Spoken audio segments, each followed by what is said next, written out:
Hey, what's up everyone? Welcome to a brand new YouTube video on the Identity Coach YouTube channel.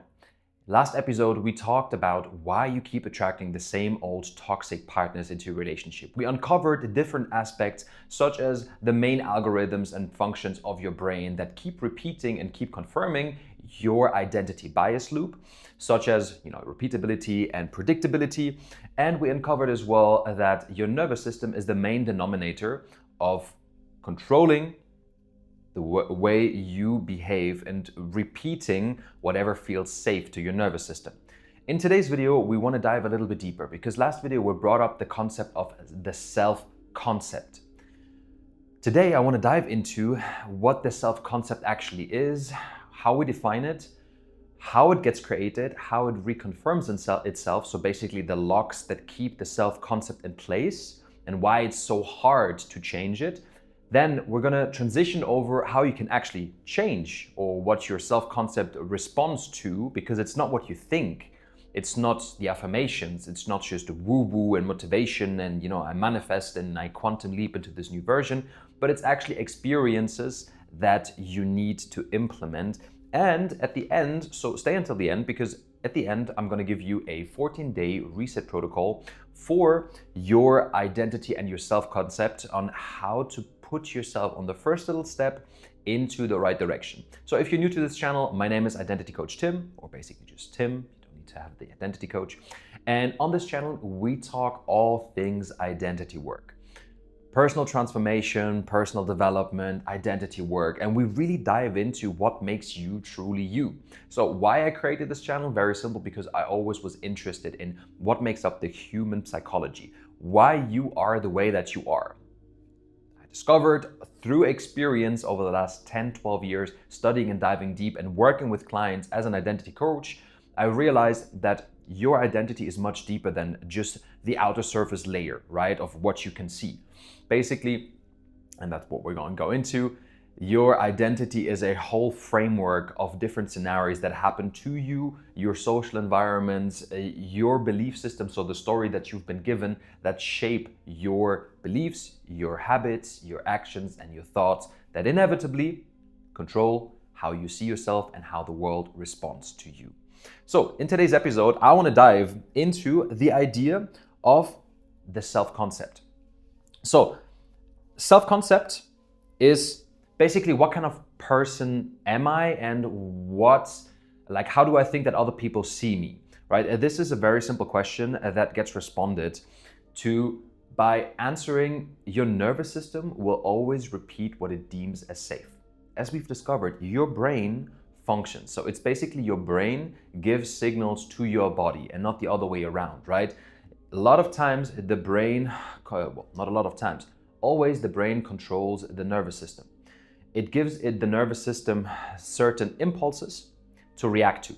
Your brain functions on two main algorithms. Number one, it asks itself the question, is this behavior, is this outcome predictable? Can I predict what is happening? And is this action, is this behavior repeatable? Why does it ask itself this question? Very simple, because the brain main function is not what is good for you and what serves your highest purpose and what makes you feel enlightened or whatsoever, but it's simply how can we keep and how can we maintain this system? How can we confirm and protect our own survival? How can we make sure that we keep running? So you will always repeat and you will always reconfirm what your nervous system deems as safe. Safe to your nervous system means predictable and repeatable. So this is why we really choose the same old patterns. This is why we fall into the same old relationships, why we make bad decisions, why we sabotage ourselves, why we, get so close to a goal, but then something happens, we somehow mess up in a way that we fall back into the first plateau that we started off from.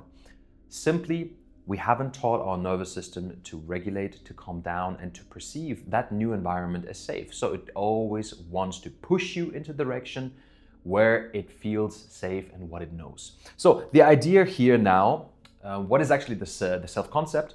We can mark this down with a self-concept map.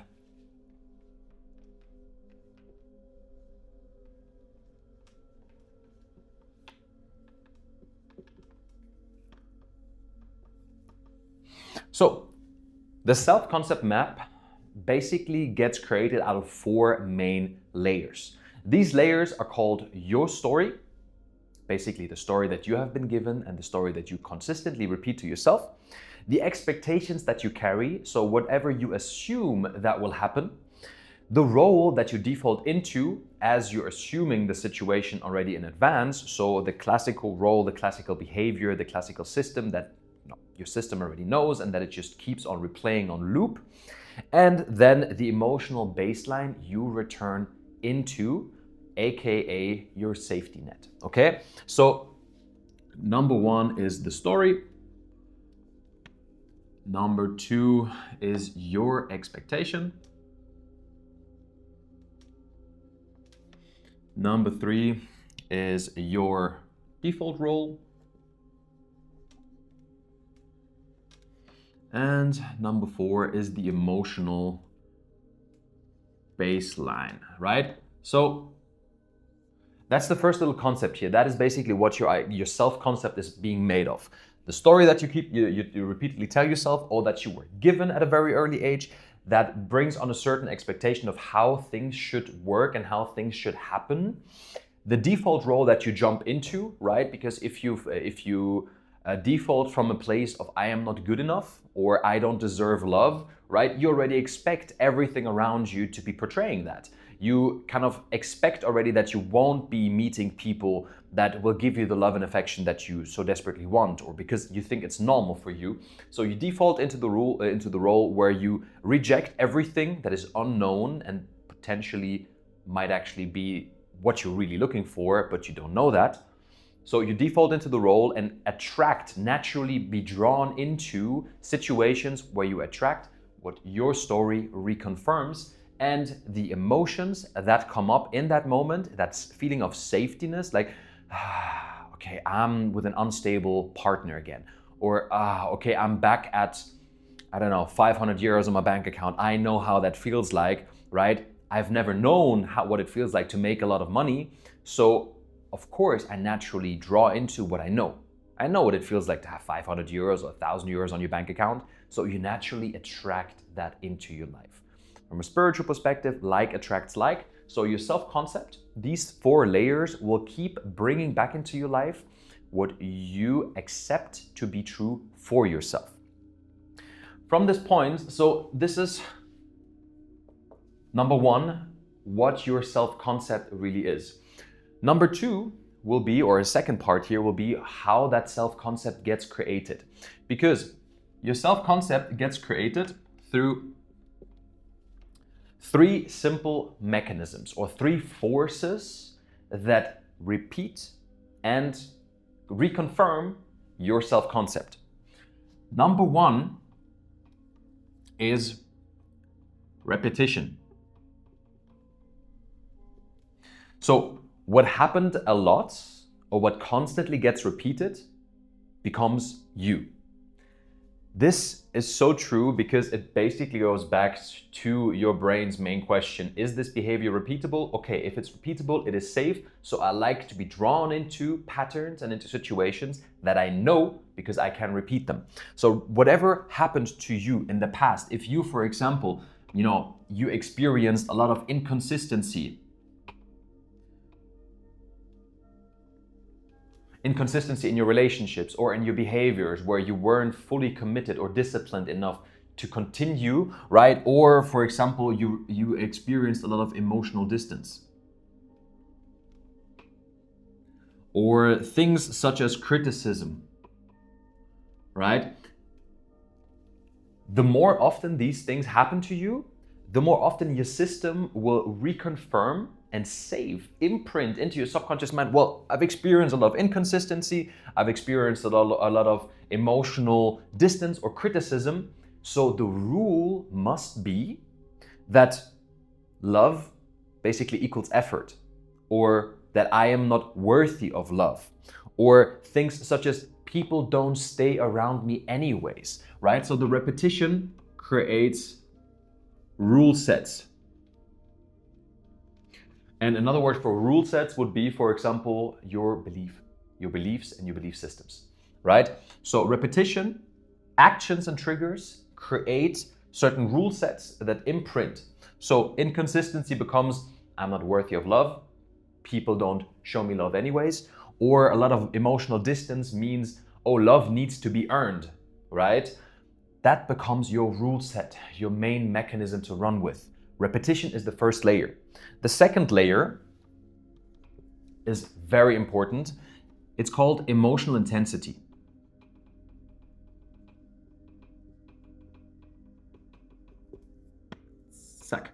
Emotional intensity is a really important factor here, because high emotional impact situations get registered 10 to 100 times faster and more effectively than low impact emotional situations.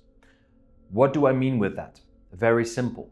Traumatic experiences where a lot of negative emotions in general hold very strong and dense energetical forces with it, right? If you have anxiety, if you have fear, if you have sadness, these emotions are very high dense, low frequency emotional occurrences. But their imprint on your brain are significantly more important and significantly stronger than simple, oh, I'm feeling good today, right? So this is why one traumatic negative experience needs an equivalent of around 100 good imprints, emotional imprints, in order to make that up. Why? Because the brain tags high emotion experiences as important lessons to learn of what basically happened to you in order to regulate its system, in order to fully understand, okay, this is important. This is something, again, it doesn't categorize good or bad for you. It just categorizes, okay, this was high intention or high impact, and this was low impact, right? If you got a really good grade in school, you got home and you were happy, right? But that happiness got painted over right away by, I don't know, you play games in the evening and you don't think about that positive impact trigger as much as, for example, you got bullied in school and the entire class laughed about you. This is something that carries with you in the back of your mind for way longer. So the impact is higher on that specific emotional point. So intensity is a really important layer, because the intensity basically, high emotional intensity, so a negative emotion, consistently imprinted through repetition equals a high level output. So here, third point would be your social mirroring, right? Social mirroring was basically then whatever happened to you, whatever you repeated, makes you adapt in a certain way in order for you to fit in order for your nervous system to regulate again. So this can be, for example,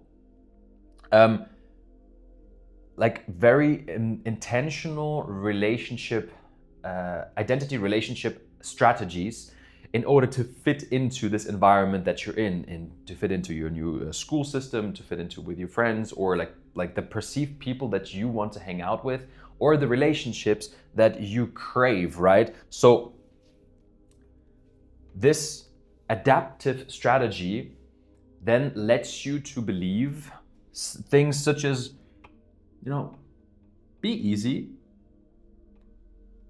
If you don't think too strongly independently, you get much more reconfirmation. Or, for example, be useful. Or things such as be strong, right? This social mirroring is basically, the idea behind is that you adapt in order to fit in. Fitting in then means that you feel that you are safe and that you can just repeat and retain the general loop that you're working with. So we've covered step 2. Step 2 is how your self-concept gets created. Now let's look at step number 3. Step number 3 then is looking at what keeps your self-concept so stable. Because here the idea is you know, if we now know what we need to do in order to change our self-concept, if it's a logical framework with a process behind, why is it still so hard to change and adapt the little characteristics that make us, repeat, emotionally intensify, and socially mirror our, self-perceptive loops? Here's the reason why. Very simple. Luck number one is what we call attention bias. Is you notice what matches the old story. So let's say, for example, let's now take, for example, the framework or the loop or self-concepts, the idea and the rule of people leave, right? People will always leave me. I'm not good enough, I'm not worthy enough, people will never really stay with me, right? What you will focus on is you will hyper-focus on the irresponsiveness, the delayed replies of people, right? You will constantly point your attention towards these things that will reconfirm your identity, that will reconfirm this rule set. So like focusing on delayed replies or basically ignoring consistency in people.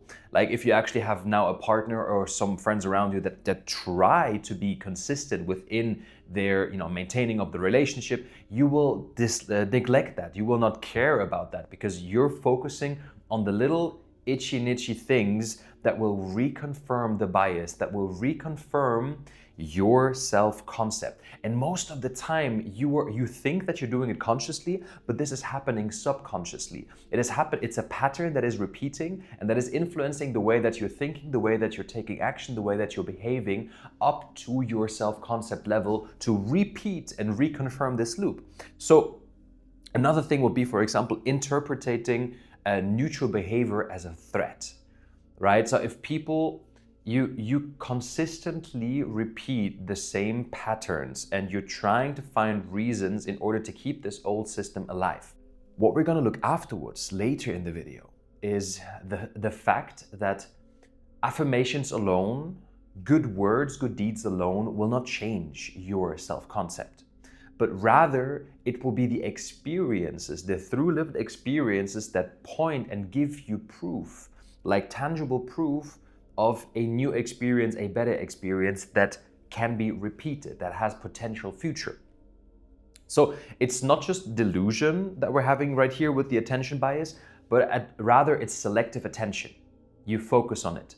It is happening in the background, but it is happening for the benefit or to the benefit of keeping that same loop alive. The second lock, why it is so hard, what is happening basically in the background, is what we call confirmation behavior.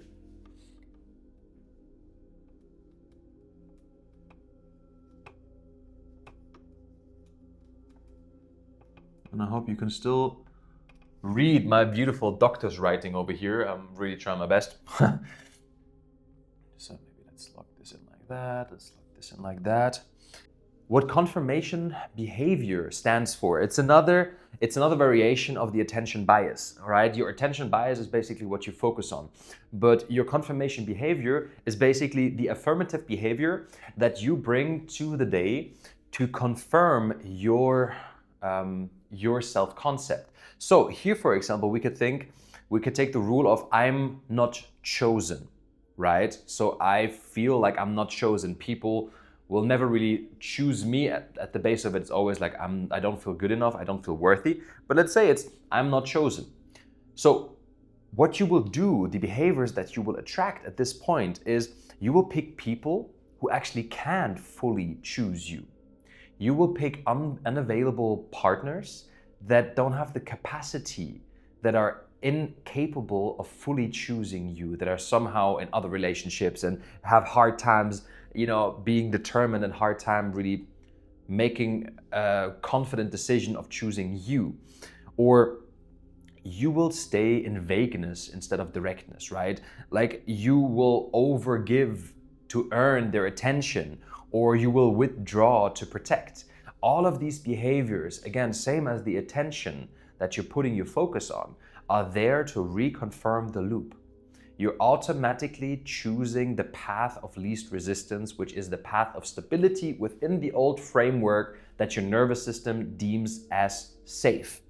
So here it is basically the idea of choosing what it already knows instead of the unknown. I've said in the last video that we prefer the known pain instead of the unknown happiness. And that is so true in the self-concept or identity work in and of itself. So now we had luck number 2. We had luck number 1, which is attention bias, luck number 2, which is confirmation behavior. And the third luck is actually what we call identity comfort.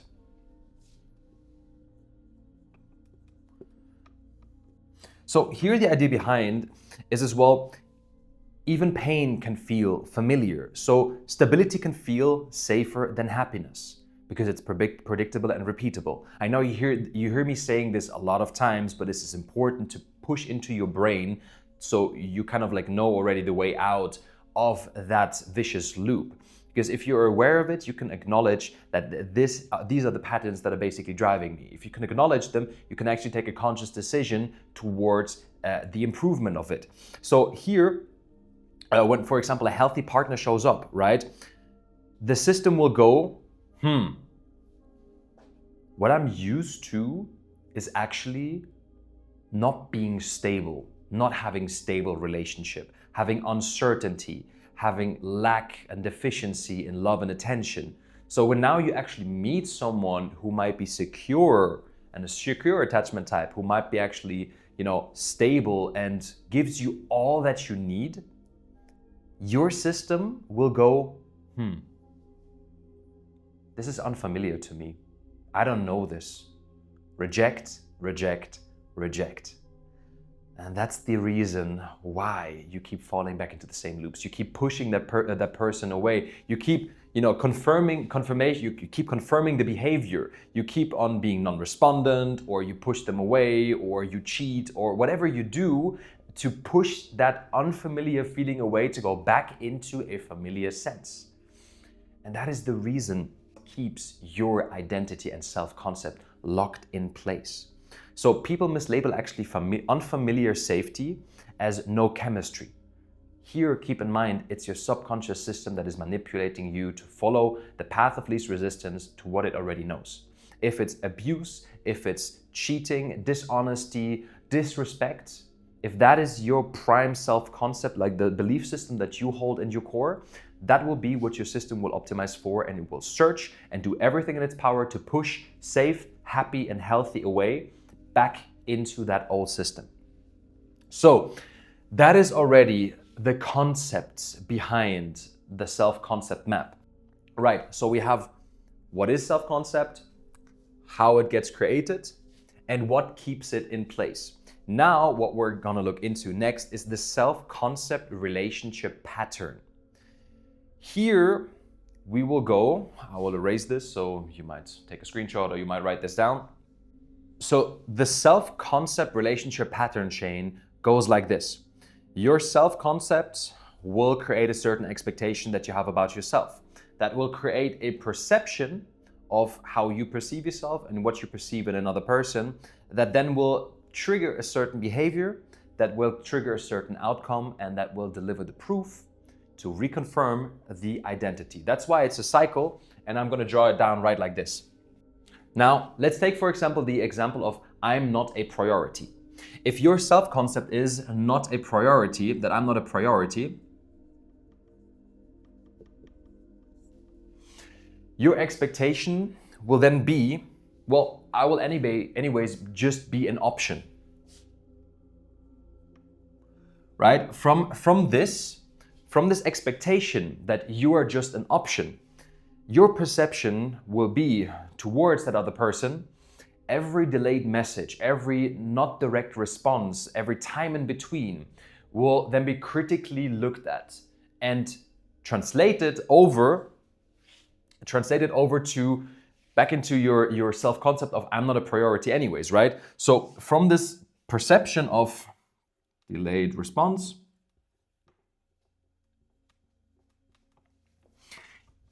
this perception will then trigger a certain response, a certain behavior. And the behavior then, for example, will be is that you will over-explain, right? You will over-explain, your trigger, or why, try to get an answer of why you're not responding right away. I'm not a priority for you anyways. Or you will basically chase, or you will test your partner, or you will, simply, if that is not enough anymore, you will just withdraw. Even though nothing has really happened, this is the behavior that the self-concept will trigger. That behavior in and of itself will resolve into a certain outcome. And the outcome, logically from taking from this, the outcome then will be a certain tension in the relationship, or confusion, or, we take, or maybe even a certain distance that gets created. I really have to watch out that I don't, turn into a doctor's writing so you can actually read something. But the behavior will then result into a certain outcome. So that might be tension within the relationship, or confusion, or even distance that get created, or worst case, there will be a breakup that happens, or the friendship will be cut. This outcome then will be proof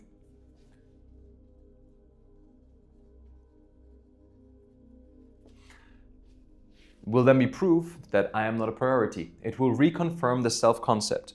And a lot of times we perceive that this is happening to us, but actually what is happening at this point is that here it is your own expectation, your perception, your behavior that will trigger an outcome that will then reconfirm your self-concept. So it has actually nothing to do with the other person, but it has everything to do with yourself. So not taking yourself into consideration, not looking at, okay, what am I doing? Really being sure. And this is what I do with my clients a lot in my coaching sessions. We look at their patterns. We look at how their patterns are influencing their behaviors, and how their behaviors are influencing the perception that they're having on other people. And if we just simply reframe that perception of that relationship on that person, why that person is triggering, it might not be the person itself, it might just be your perception. But you are responsible for your own actions that result out of this. And a lot of times it has so much to do with you, like nothing to do with them, but so much to do with you, right? You get what I'm saying? So you are the own reason, and you have always been the reason of your own unhappiness, of your own dissatisfaction. But in counterpart, you've always been as well the reason for your happiness. So everything that you perceive to be and has a negative connotation, most of the time it results from and of your own standing and your own creation.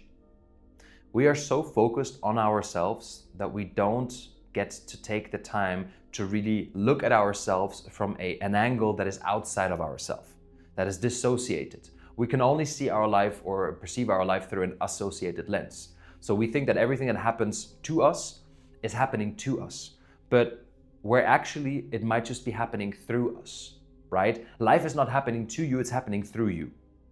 And you have the conscious decision to bend or amend your life in the direction that you like to. But, based upon our self-concept, we keep ourselves trapped in a loop that we know the answer to, have the key to unlock, but not consciously choosing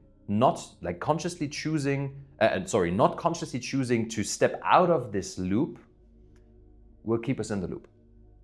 And that is what we're here for, right? To create awareness towards identity work, to create awareness towards your self-concept and how you can actually change or stop the manipulation that is happening on a daily basis. So, how do we actually change our self-concept? The rule here, and let me just put this away. Yeah, I excuse myself already that I haven't used so many beautiful colors today like in the other video. I'm a little bit clumsy in the way that I'm writing, but I hope the video so far has been of your liking and you got some really good feedback out of it. If you liked it, make sure to like and subscribe this video, because we're going forward every single week a little bit deeper into identity work, right? So now let's look at the 3 layers of evidence that your nervous system needs in order to deem something as safe and to be able to override the old system. So this is actually how we change our self-concept. Because on one hand side, we need an experience that is specific, something that is not just thought about, but actually experienced, walked through, right? It's like you take a step into the new version of you, and this stepping into this physio-neurological experience is being imprinted as something important because it is not just thought of, but your entire body needed to be present or needed to be put into action in order to experience this. The second is it needs to be an evidence and an experience that is repeated.